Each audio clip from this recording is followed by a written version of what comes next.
Hello दोस्तों। आज हम पॉलिटी के तहत शुरुआत से राजनीति विज्ञान या पॉलिटी में जितने भी एमसीक्यू बनते हैं इस श्रृंखला का शुरू कर रहे हैं। इस श्रृंखला के अंतर्गत हम जितने भी पॉलिटी के क्वेश्चन, चाहे वो एसएससी में हो या फिर पुलिस के परीक्षा में हो या फिर आप किसी स्टेट की सिविल सर्विसेज का एग्ज़ाम दे रहे हों, तो उसकी प्रारंभिक परीक्षा के लिए इससे प्रश्न बन सकते हैं। पॉलिटी में जितने भी प्रश्न हैं दोस्तों, हम कोशिश कर रहे हैं कि उन सभी को शुरू से लेकर के आखिरी तक शामिल करें। इस क्रम में यह पहला वीडियो है, पार्ट 1 है, और आगे बहुत सारे क्वेश्चन, करीब 700 क्वेश्चन के करीब हम हल कराएंगे। इसमें यह पहला वीडियो है। आइए क्लास स्टार्ट करते हैं दोस्तों। पहला प्रश्न है कि प्रारंभ में अंग्रेज भारत में किस रूप में आए थे। पहला इसमें जो ऑप्शन है वो है धर्म प्रचारक के रूप में, या फिर एक खोजकर्ता के रूप में, या फिर शासक के रूप में आए थे, या व्यापारी के रूप में। तो जो सबसे पहले प्रश्न का उत्तर है दोस्तों वो होगा डी होगा, व्यापारी के रूप में अंग्रेज लोग भारत आए थे। दूसरा प्रश्न है, भारत में ईस्ट इंडिया कंपनी के साथ व्यापार करने के लिए अंग्रेजों को शासन पत्र कब मिला। ये प्रश्न है। इसका जो सही ऑप्शन होगा दोस्तों 2 नंबर का बी होगा, 1600 ईस्वी में। अगला जो प्रश्न है दोस्तों वो है कि गवर्नर जनरल ऑफ बंगाल के पद का सृजन कब किया गया या किस अधिनियम द्वारा किया गया। इस प्रश्न का ऑप्शन है आपका दोस्तों 1773 के रेगुलेटिंग एक्ट के द्वारा, या फिर 1784 के पिट्स इंडिया एक्ट के द्वारा, या 1861 के भारत शासन अधिनियम द्वारा, या फिर 1909 के अधिनियम के द्वारा। आपको सही उत्तर बताना है। तो यहाँ सही उत्तर होगा दोस्तों 3 का ए, गवर्नर जनरल ऑफ बंगाल या बंगाल के गवर्नर जनरल के पद का सृजन जो किया गया वो 1773 के रेगुलेटिंग एक्ट के द्वारा किया गया। अगला जो चौथा नंबर प्रश्न है दोस्तों वो तो पहले ही जो तीसरे नंबर के जो प्रश्न है उसी में उसका उत्तर नहीं था कि रेगुलेटिंग एक्ट कब पारित हुआ, तो 1773 में रेगुलेटिंग एक्ट पारित किया गया। एक एडिशनल इन्फॉर्मेशन ये है दोस्तों कि भारत में अंग्रेजों के द्वारा संगठित रूप से अगर कोई कानून लाया गया तो वह पहला कानून था रेगुलेटिंग एक्ट 1773। आगे देखते हैं दोस्तों। पांचवा जो प्रश्न है वो है, भारत के गवर्नर जनरल को अध्यादेश जारी करने का अधिकार किस अधिनियम द्वारा प्रदान किया गया। आपको बताना है। पहला ऑप्शन है भारत शासन अधिनियम 1858, भारत परिषद अधिनियम 1861, या फिर भारत परिषद अधिनियम 1892, या फिर डी नंबर भारतीय परिषद अधिनियम 1909। आप बताइए कि भारत के गवर्नर जनरल को अध्यादेश जारी करने का अधिकार किस अधिनियम के द्वारा प्रदान किया गया। क्या होगा सही उत्तर? तो सही उत्तर होगा दोस्तों वो होगा बी, भारत परिषद अधिनियम 1861 के द्वारा भारत के गवर्नर जनरल को अध्यादेश जारी करने का अधिकार प्रदान किया गया। अगला जो क्वेश्चन है दोस्तों 6 नंबर है कि महारानी विक्टोरिया को भारत की सम्राज्ञी नियुक्त किया गया किस अधिनियम के द्वारा, 1833 में, या फिर 1892 में, या फिर 1858 में, या 1861 में। बताइए ब्रिटेन की महारानी विक्टोरिया को भारत की सम्राज्ञी कब नियुक्त किया गया था। सही ऑप्शन क्या होगा? तो सही ऑप्शन होगा दोस्तों 1858 के अधिनियम के द्वारा। दोस्तों जो 1858 का अधिनियम लाया गया वो 1857 की क्रांति के बाद लाया गया, और अब ईस्ट इंडिया कंपनी के शासन को समाप्त कर दिया गया दोस्तों इसी अधिनियम के द्वारा। अब भारत की सरकार या भारत का प्रशासन सीधे ब्रिटिश सरकार के अधीन आ गया, ब्रिटिश संसद के अधीन आ गया, और ब्रिटेन की जो महारानी थी, महारानी विक्टोरिया, इनको क्या किया गया, भारत की साम्राज्ञी नियुक्त कर दिया गया। अगला जो प्रश्न है दोस्तों वो है, मार्ले मिंटो सुधार अधिनियम पारित किया गया कब पारित किया गया दोस्तों बताना है। 1905 में, 1907 में, या फिर 1909 में, या 1908 में। बताइए मार्ले मिंटो सुधार कब आया था। सही ऑप्शन क्या होगा? प्रयास करिए। जी हाँ दोस्तों 7 नंबर का सही ऑप्शन होगा सी, 1909 में। मार्ले मिंटो सुधार दोस्तों भारत में 1909 में आया था। अगला ऑप्शन देखते हैं, अगला प्रश्न देखते हैं दोस्तों, वो है 8 नंबर प्रश्न है। 8 नंबर प्रश्न में दिया गया है कि भारत की स्वतंत्रता के समय इंग्लैंड में किस दल की सरकार थी। अब आपको बताना है, ये बहुत ही महत्वपूर्ण प्रश्न है दोस्तों। आपसे कहीं ना कहीं जरूर पूछे जाएंगे। 8वें नंबर प्रश्न का उत्तर दीजिए कि भारत की स्वतंत्रता किस समय इंग्लैंड में किस दल की सरकार थी, किस पार्टी की सरकार थी? अनुदारवादी दल, अनुदार दल का, या उदारवादी दल का, या मजदूर दल, या उपयुक्त में से कोई नहीं? कौन सा ऑप्शन होगा सही? जी हाँ दोस्तों, इस प्रश्न का 8वें नंबर प्रश्न का उत्तर होगा सी, मजदूर दल। लेबर पार्टी की सरकार थी दोस्तों। दो तरीके के दल हैं दोस्तों, एक तो लेबर पार्टी है, मुख्य रूप से ब्रिटेन में या इंग्लैंड में दो तरीके के दल हैं, एक तो अनुदारवादी दल है, दूसरा labour party, conservative party and labour party. तो उस समय सरकार जो थी वो मजदूर दल की थी। और आपको पता होगा कि जब भारत को आज़ादी मिली अर्थात 15 अगस्त 1947 को, तो उस समय ब्रिटेन के प्रधानमंत्री जो थे क्लीमेंट इटली थे, और वहाँ पर लेबर पार्टी या मजदूर दल की सरकार थी। अगला प्रश्न देखते हैं दोस्तों, भारत में सांप्रदायिक निर्वाचन प्रणाली का प्रारंभ कब किया गया? पहला ऑप्शन है 1909, दूसरा है 1919, तीसरा है 1935 या फिर 1905। बताइए 9 नंबर का क्या ऑप्शन होगा? जी हाँ दोस्तों, मार्ले मिंटो सुधार 1909 के द्वारा, अभी आपने देखा था मार्ले मिंटो सुधार कब आया था भारत, तो 1909 में। मार्ले मिंटो सुधार 1909 के द्वारा भारत में सांप्रदायिक निर्वाचन प्रणाली का प्रारंभ किया गया। दोस्तों ये क्वेश्चन आप नोट कर लीजिएगा, बहुत ही महत्वपूर्ण है। और इस क्वेश्चन जो सांप्रदायिक निर्वाचन प्रणाली का प्रारंभ कब हुआ और किस अधिनियम के द्वारा हुआ, ये प्रश्न बहुत ही महत्वपूर्ण है। आगे देखते हैं दोस्तों, अगला जो प्रश्न है 10 नंबर प्रश्न है दोस्तों, कि भारत सचिव के पद का सृजन किया गया, कब किया गया? 1909 में, 1861 में, 1935 में, या फिर 1858 में? बताइए क्या होगा ऑप्शन? 10 नंबर का क्या ऑप्शन सही होगा? जी हाँ दोस्तों, 10 का डी सही होगा। 1858 में देखिए दोस्तों, जो भारत शासन अधिनियम 1858 आया, इसके बाद क्योंकि ये जो अधिनियम 1858 का आया, भारत शासन अधिनियम, वो आया था 1857 की क्रांति के बाद। इसमें किया क्या गया दोस्तों कि भारत के जो गवर्नर जनरल था भारत का, जिसको बंगाल, पहले तो 1773 के रेगुलेटिंग एक्ट को के तहत बंगाल के गवर्नर को बंगाल का गवर्नर जनरल बना दिया गया, जैसा कि आप अभी इसके पहले देख भी चुके हैं। फिर 1833 के जो चार्टर अधिनियम आया, उसको बंगाल के गवर्नर को क्या किया गया? 1833 के चार्टर एक्ट के द्वारा बंगाल के गवर्नर को भारत का गवर्नर जनरल बना दिया गया। क्या बनाया गया? Governor general of India. ठीक। लेकिन दोस्तों 1858 का जो अधिनियम आया, इसके तहत ये किया गया कि भारत के गवर्नर जनरल को, गवर्नर जनरल ऑफ इंडिया को अब वायस राय बना दिया गया। क्या बनाया गया? वायस राय। क्या बनाया गया? वायस राय। तो 1858 के अधिनियम के द्वारा जो है ये बातें की गई, भारत के गवर्नर जनरल को वायस राय बनाया गया, और भारत में जो है एक भारत सचिव जो है लंदन में एक व्यक्ति को बनाया गया। ये प्रश्न का 10वें नंबर का डी होगा। आगे देखते हैं दोस्तों, 11 नंबर प्रश्न क्या है दोस्तों? 11 नंबर जो प्रश्न है वो है कि 11 नंबर का, कि भारतीय राष्ट्रीय कांग्रेस द्वारा पूर्ण स्वराज के लक्ष्य की घोषणा कब की गई थी? बताइए।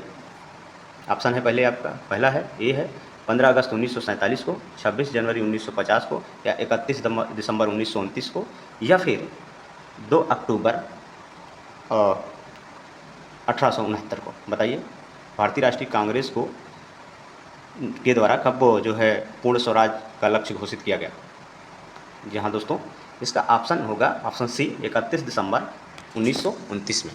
देखो दोस्तों, 31 दिसंबर 1929 में क्या किया गया कि कराची अधिवेशन हो रहा था, नहीं लाहौर अधिवेशन था, रावी नदी के किनारे दोस्तों। लाहौर अधिवेशन में पंडित नेहरू के द्वारा ये घोषित किया गया कि आने वाले समय में जो है हम 26 जनवरी को अपना स्वतंत्रता दिवस मनाएंगे, परंतु ये बात जो है हम जानते हैं कि हमारा स्वतंत्रता दिवस 15 अगस्त को मनाया जाता है, क्योंकि 26 जनवरी को और जो गणतंत्र दिवस मनाया जाता है, कभी हम इसके बारे में डिटेल से बताएंगे, परंतु यहाँ देखते हैं। और जो ये ऑप्शन है 2 अक्टूबर 1869, तो ये गांधी जी की जन्म तिथि है या जयंती, इसी समय इसी दिन जो है गांधी जी का जन्म हुआ, 2 अक्टूबर 1869 को। आगे देखते हैं दोस्तों, 12 नंबर जो क्वेश्चन है उसमें दिया गया है कि ब्रिटिश प्रजा को भारत में व्यापार करने की स्वतंत्रता प्रदान की गई कब? 1813 के चार्टर अधिनियम के द्वारा, चार्टर एक्ट के द्वारा, या 1833 के चार्टर एक्ट के द्वारा, या 1853 एक्ट के चार्टर एक्ट के द्वारा, या फिर उपयुक्त में से कोई नहीं? बताइए 12 नंबर का क्या होगा? दोस्तों 1813 के चार्टर एक्ट के द्वारा ब्रिटिश प्रजा को भारत में व्यापार करने की स्वतंत्रता प्रदान की गई। हम जानते हैं दोस्तों कि प्रत्येक 20 साल में अंग्रेज लोग क्या करते थे कि एक चार्टर एक्ट लाते थे। तो इस तरीके से जो चार्टर एक्ट 1813 का है वो इसके द्वारा ब्रिटेन की प्रजा को जो है भारत में व्यापार करने की आज़ादी दी गई। अगला प्रश्न देखते हैं दोस्तों 13 नंबर जो प्रश्न है दोस्तों वो है कि 1765 में अंग्रेज़ों ने बंगाल, बिहार, उड़ीसा की दीवानी किससे प्रदान की थी, किससे प्राप्त की थी, किससे प्राप्त की थी बताइए। 1765 में अंग्रेज़ों ने बंगाल, बिहार तथा उड़ीसा की दीवानी किससे प्राप्त की थी, मराठों से प्राप्त की थी या फिर मीर जाफ़र से प्राप्त की थी या फिर शाह आलम के द्वारा इनको प्रदान किया गया, बताइए, या उपयुक्त में से कोई नहीं। 13 नंबर का क्या होगा उत्तर बताइए। दोस्तों शाह आलम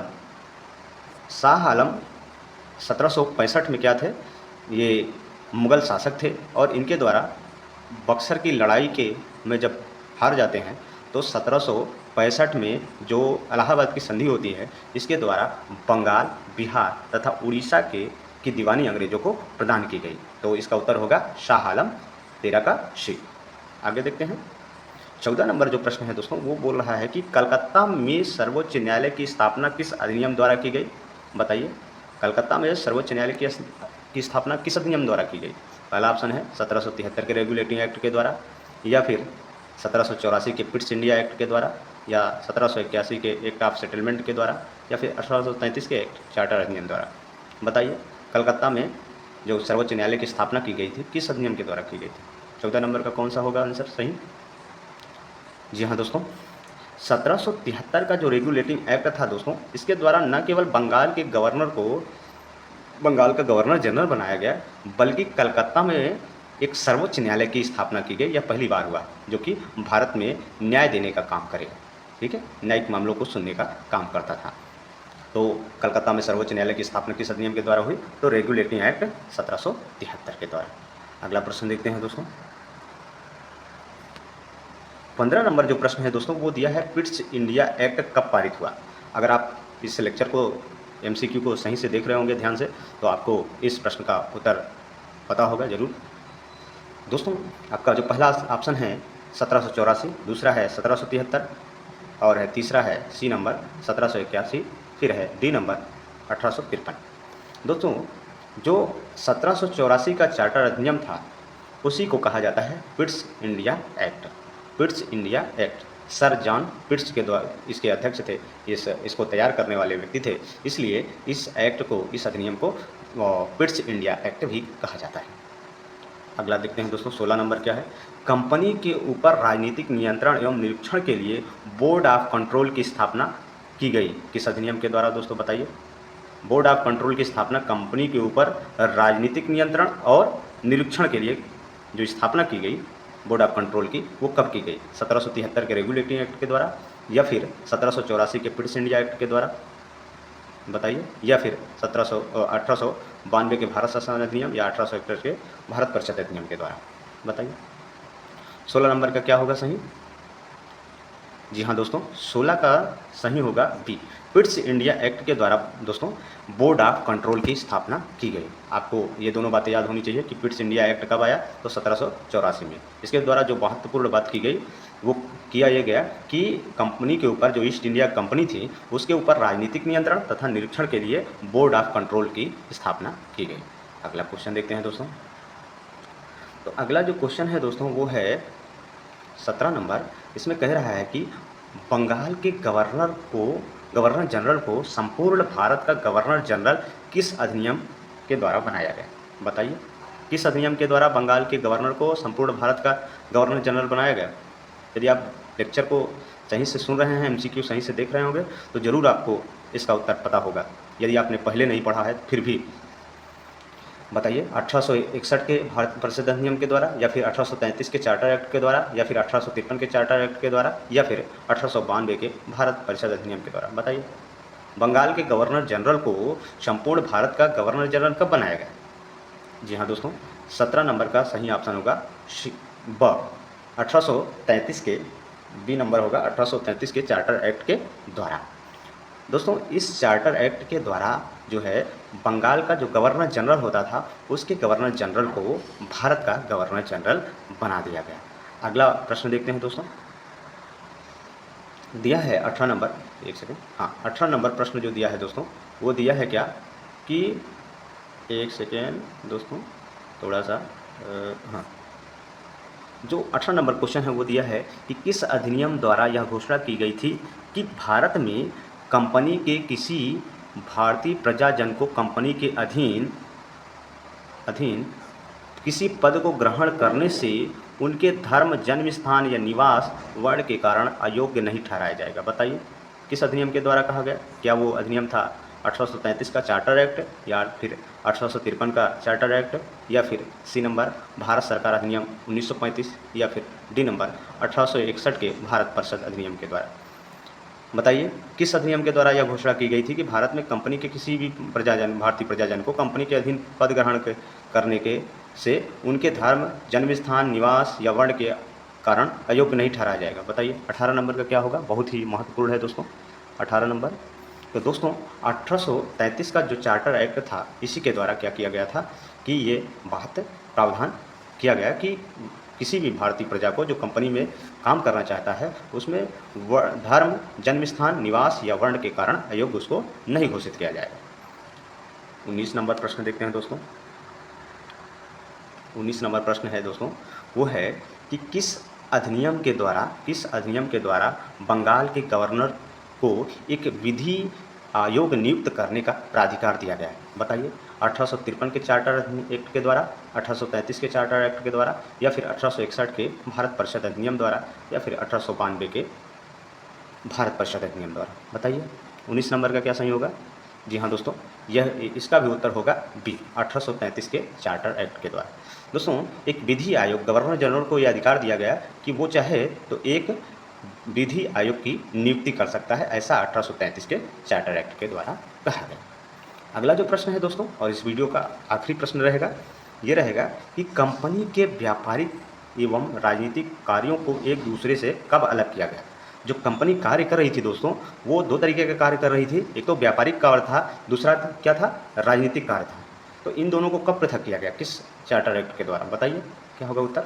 क्या वो 1853 के चार्टर एक्ट के द्वारा किया गया, या फिर 1833 के, या फिर 1813, या फिर 1784? बताइए क्या होगा 20 नंबर का दोस्तों? जी हाँ दोस्तों 20 नंबर का डी होगा। 20 नंबर का क्या होगा?